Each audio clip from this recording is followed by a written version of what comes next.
ایک کردار کی بات کر رہا ہوں، 3 سال پہلے کی بات ہے۔ میں نے کیمرے میں سپروائزر کو کہا کہ ایک بچہ دروازے کے اندر آ گیا اور دادا جیب را پڑ سے ادھر ہوتے تھے کہ نظر آ رہا ہے کہ بچے کے جیب میں کچھ ہے۔ اب سیکیورٹی پوائنٹ آف ویو سے ہم کرتے یہ ہیں کہ جیب میں اگر کچھ ہے تو اٹ مینس کہ اس نے پسٹل باندھی ہوئی یا پھر کوئی بوتل ہے یا جو بھی ہے، ایسڈ ہو، کوئی خطرناک چیز ہے۔ تو سیکیورٹی کے لحاظ سے سپروائزر کو میں نے کہا اس بچے کو چیز کرو، اس بچے کے پیچھے آؤ، پیار سے ان سے پوچھو کہ بچے تمہارے جیب میں کیا ہے۔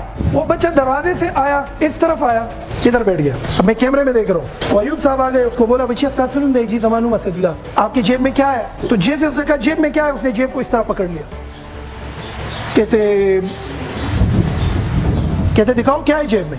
اب اس نے جب ہاتھ پکڑ لیا تو ادھر ایوب الرٹ ہو گیا کہ سم تھنگ ڈینجرس، اور میں آفس میں اسکرین سے کیمروں میں دیکھ رہا تھا تو میں بھی کرسی سے اٹھ گیا کہ بندے نے ہاتھ کیوں پکڑ لیا۔ وہ ایوب نے جیسے ہاتھ آگے کیا، وہ یہاں سے دوڑ کے گیا اور اس تنگ گلی کے اندر گھس گیا۔ وہ ایوب اس کے پیچھے گیا، وہ پارسنگ سے چڑھ کے اوپر گیا، وہ پارسنگ کے سان پر سراخ کرو، پارسنگ وہ سیڑھی اوپر رکھ دیا، کہتے چمڑ میں ان کی جب درتنا خیم مجھے مار بھی دو، جیب نہیں دکھاؤں گا۔ وہ ایوب دوڑ کے آئے کہ سرجی سڑی سرب بندے کے ساتھ جیب میں جو بھی ہے لیکن خطرناک چیز ہے، وہ اوپر چڑھ گیا اور سیڑھی اپنے ساتھ چڑھا دی اور اس نے کہا مار بھی دو، جیب نہیں دکھاؤ۔ اب میں وہ آفس سے دوڑ کے نکل آیا اور میں نے ان کو بولا تھا تو ٹول لگ سے تشی، وہ میں خود آہستہ آہستہ گیا۔ میں نے کہا سعید خان ہے بچہ؟ کہتے جی سر جی۔ میں نے کہا بچے کیا مسئلہ ہے؟ کہتے سر جی بڑا پرائیویٹ ہے، میری عزت کا معاملہ ہے، یہ میرے پیچھے لگا ہوا ہے، آپ اوپر آؤ آپ کو دکھاتا ہوں، باقی کسی کو نہیں دکھاؤں۔ میں نے کہا سیڑھی نیچے کرو، اس نے سیڑھی نیچے کی، میں اوپر گیا، وہ ادھر ساتھ بیٹھ گیا۔ میں نے کہا بچے دکھاؤ کیا ہے؟ کہتے سر بہت پرائیویٹ ہے، چھوڑو نا۔ اب اس وقت اس کے آنکھ سے آنسو نکل آیا، میں سمجھ گیا سم تھنگ واٹ ایور۔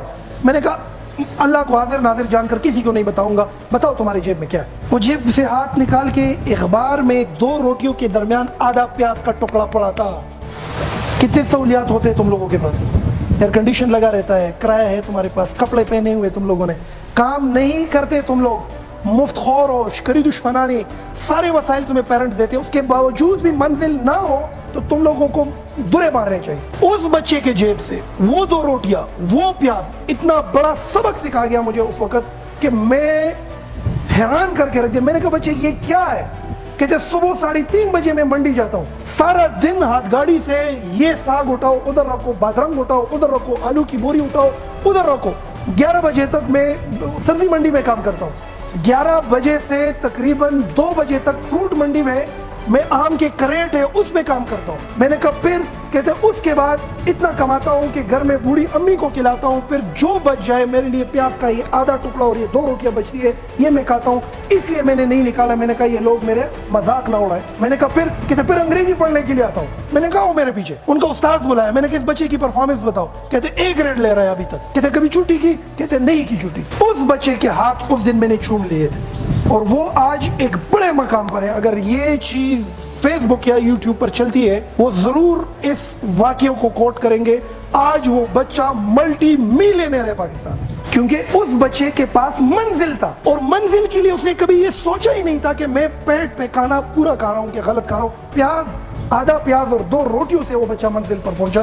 کتنے ناشکر ہیں ہم لوگ۔ اسی لیے طبیعت میں جذبات زیادہ ہے، اس لیے فاشسٹ ہے، اس لیے تھوڑے متکبر ہیں، اس لیے لیزی ہے، اس لیے ڈیلے کرتے ہیں، اس لیے پروکریسٹینیٹ ہے، اس لیے قدرت چپیڑے پھر نکالتا ہے۔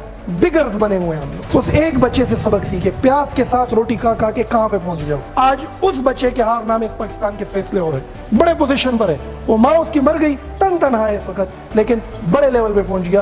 زندگی رہی ملاقات کرواؤں گا آپ لوگوں کی اسی سٹیج پر اس بچے کے ساتھ۔ تو ناشکرے نہ بنے، منزل کے لیے خون نکالے اپنا، پیٹ میں پتھر تک باندھ لے، ڈریس کی پرواہ ہی نہ کرے۔ ایک آیا تھا کہ میں پریزنٹیشن اس لیے نہیں کر رہا ہوں کیونکہ زما پوندی چاودی ہوئی، خلق برا پورے خان دی۔ ان چیزوں سے آزاد ہو جاؤ۔ کچھ بچے کلاس نہیں لیتے کیونکہ وہ کہتے 3 دن سے نہائے نہیں، پسینے کی بو آ رہی ہے، اس کی بھی پرواہ نہ کرو۔ دھوتی پہن لو، پٹے پرانے کپڑے پہن لو، پیوند لگاؤ کپڑوں میں۔ بادشاہ تو وہ ہے جن کے پاس منزل ہے یار۔ غربت، امیری، وسائل، مال، دولت، منزل کے راستے کی سہولیات ہو سکتی ہے، لیکن غریب کا بچہ جتنی تیزی سے اس میں نکل سکتا ہے کوئی بھی نہیں۔ میرے اس آج کے سیشن کا سمپل مقصد یہ ہے کہ تم میں جس بندے، جس کردار کے پاس خوبصورت منزل ہے، اربوں کربوں پتی ہے، عمر و عیار کا زنبیل اس کے پاس ہے، جس کے پاس منزل نہیں ہے، تعفن ہے، بدبودار ہے، جگہ گھیرتا ہے، بوجھ ہے، مسئلہ ہے، قدرت کے ساتھ حالت جنگ میں ہے، کوئی مستقبل تمہاری نہیں ہے، آپ آنے والے وقتوں میں ایک فیل کردار